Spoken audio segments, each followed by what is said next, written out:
ప్రధానమంత్రి మోడీ గారు ఢిల్లీలో ఒక అత్యున్నత సమావేశాన్ని నిర్వహించారు. ఉన్నతాధికారులు, మంత్రులు వీరందరూ కలిసి పశ్చిమాసియాలో పరిణామాల నేపథ్యం, భారతదేశం మీద ఎలా ప్రభావం చూపుతుందో చర్చించినట్టుగా మీడియాలో వచ్చింది. ఎందుకంటే అమెరికా మళ్ళీ ఇరాన్ మీద దాడులు ప్రారంభించింది.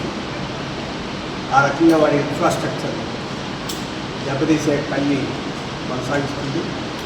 ఇది మధ్యపక్షంలో ఈ పశ్చిమాసియాలో ఈ ఉద్రిక్తతలు అనేవి మళ్ళీ హార్మూజ్ జలసంధి, అక్కడ రవాణా వాటి మీద తీవ్రమైన ప్రభావం చూపి క్రూడ్ ఆయిల్ ధరలు విపరీతంగా మళ్ళీ పెరగడం ప్రారంభమై ఇంకా పెరుగుతాయి.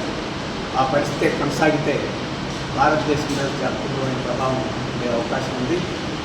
మళ్ళీ డీజిల్, గ్యాస్, పెట్రోల్ వీటన్నిటి ధరలు అంతర్జాతీయ ధరలు పేర్కొట్టి మళ్ళీ ప్రజల మీద భారాలు మోపేయడానికి కేంద్ర ప్రభుత్వం ప్రయత్నం చేసే ప్రమాదం ఉంది. ప్రధానమంత్రి గారు అత్యున్నత సమావేశం దేనికోసం వేశారో బయటకు చెప్పలేదు.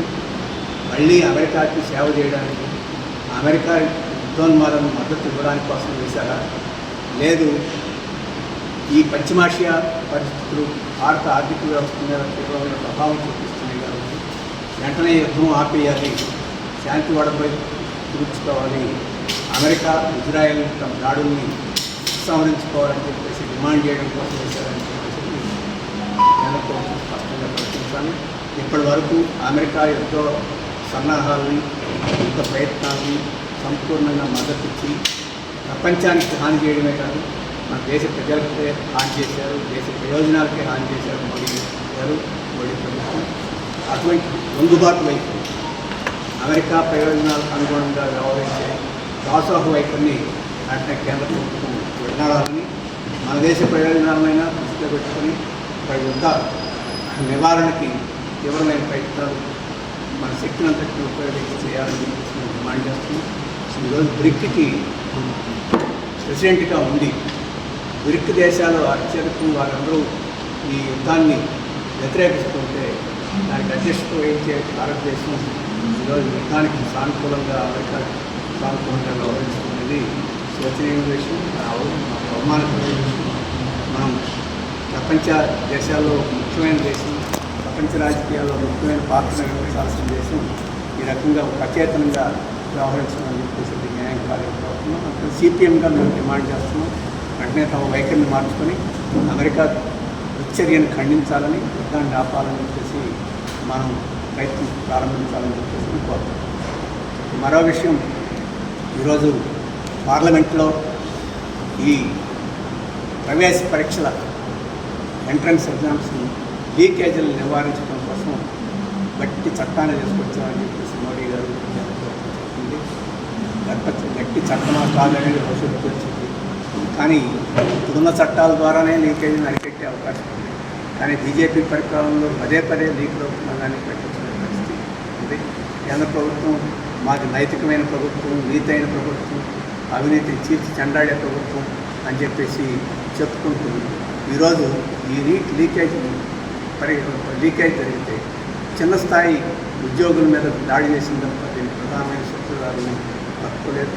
ఆఖరికి పెద్ద ఉద్యమం జరిగితే తప్ప మంత్రి రాజీనామా చేయని పరిస్థితి వచ్చింది.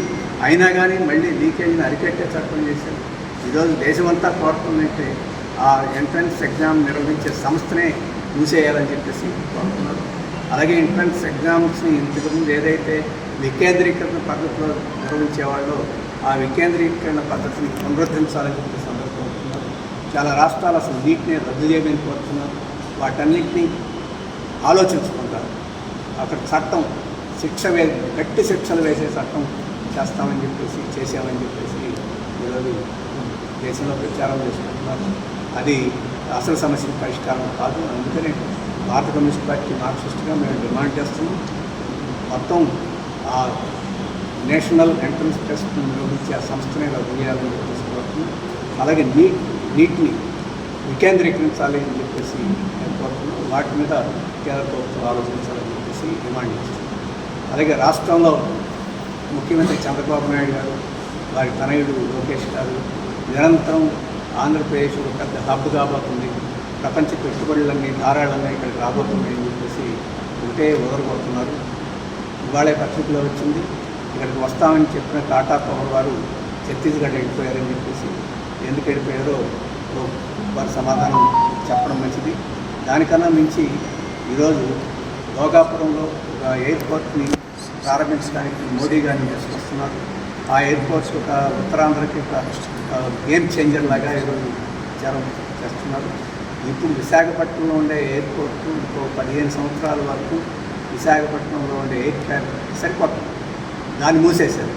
ఈరోజు ప్రైవేట్ ఎయిర్పోర్ట్ కోసం వాళ్ళ లాభాల కోసం దీన్ని మూసేసి దాని లాభాల కోసం మళ్ళిస్తున్నారు. దీనికి ప్రధానమంత్రి గారు వచ్చి దానికి ఆశీర్వాదం తెలియజేస్తున్నారు.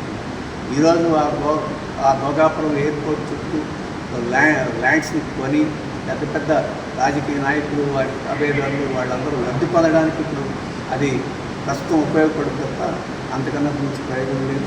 వారు నిర్వహించుకుంటే ఆ ప్రైవేట్ సంస్థ నిర్వహించుకోవాలి. కానీ విశాఖపట్నం ఎయిర్పోర్ట్ని ఇంటర్నల్గా ఉన్న ఎయిర్పోర్ట్, ఉపయోగపడుతున్న ఎయిర్పోర్ట్ మూసేసి దాన్ని నడపడం చట్టవ్యం కాదు.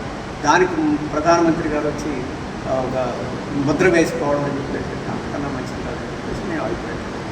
అలాగే ఇంకా ఈ ఇతర సమస్యలు కూడా ఉన్నాయి. జిల్లాలో కూడా నా దృష్టికి వచ్చింది. ఇక్కడ ఒక కస్టోడియల్ డెత్ పోలీస్ స్టేషన్లో యువకుడిని దొంగతనం పేరుతో అరెస్ట్ చేసి అతన్ని తీవ్రంగా నిర్బంధంలో చిత్రహింసలు చేయడం ద్వారా మరణించాడని చెప్పేసి కూడా వస్తుంది. ఆ వివరాలు అదే దాని నిజమైతే చాలా దుర్మార్గమైన విషయం. ఆ రకంగా కస్టోడియల్ డెత్స్ని నివారించకపోయి దానికి మతం ఇచ్చే వాళ్ళ మీద చర్యలు తీసుకోవాల్సి ఉంటుంది. ఆ వివరాలు జిల్లా కార్యదర్శి వారికి ఎక్కువ వివరాలు. Thank you.